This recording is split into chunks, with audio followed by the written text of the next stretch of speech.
back with more Dirty Laundry. Today we're here with Cold Specks. Hello. We are many. You have a few monikers just that I know of. Who are you? What's your name? Where are you from? My band's called Cold Specks. Right. I'm called Al. Mm-hmm. I'm from Toronto. I sort of live in London now, but not for. I'm just sort of there now. I don't really live there. Kind of just touring. And I hoot and I holler. Yeah. I read somewhere that you had to write some of these songs in private. Is that true? And if so, why?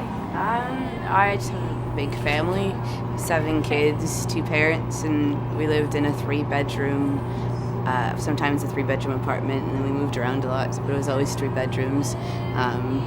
It was just a space issue.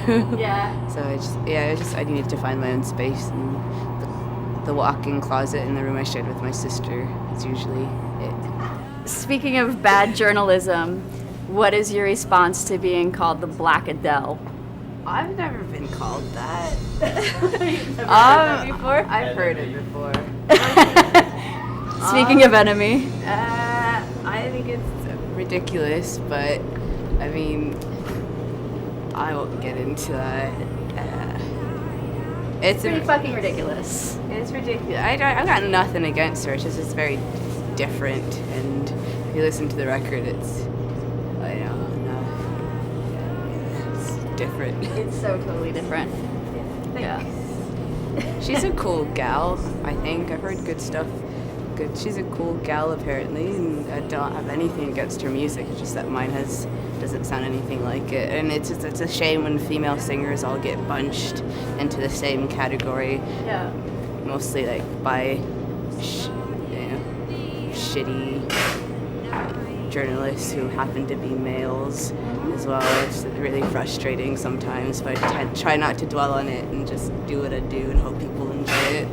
Yeah. Well, it's a bummer when people have to encapsulate genres, and then when they have to go beyond that with gender and race, it just becomes bad journalism. It's fucking offensive It's as well, super just to offensive say and offensive, the yeah. Black Adele. It's just fucking offensive, and I don't like it.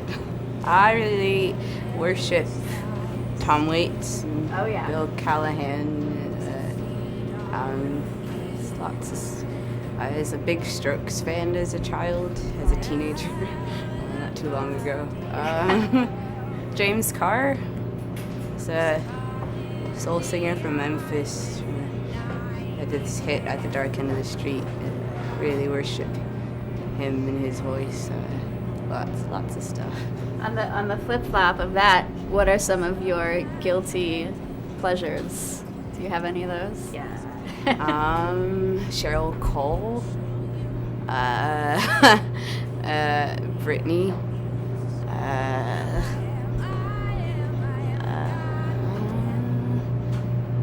Backstreet Boys. Awesome. Yeah. The good stuff, the good shit. Yeah, I don't know. TLC. That's not really a guilty. I'm not afraid to, but I don't have guilty pleasures. I love loads of stuff, and a lot of it is considered shit by a lot of people, but I love it. I never thought anyone would like what I was doing, and I'm glad that I'm really happy to be on a label like Mute, and then a great label in Canada like Arts and Crafts. I've loved bands on both labels for many, many years, and just to be included on their roster is a complete and utter honor. So I'm just disgustingly pleased every day of my life these days. Well, I am.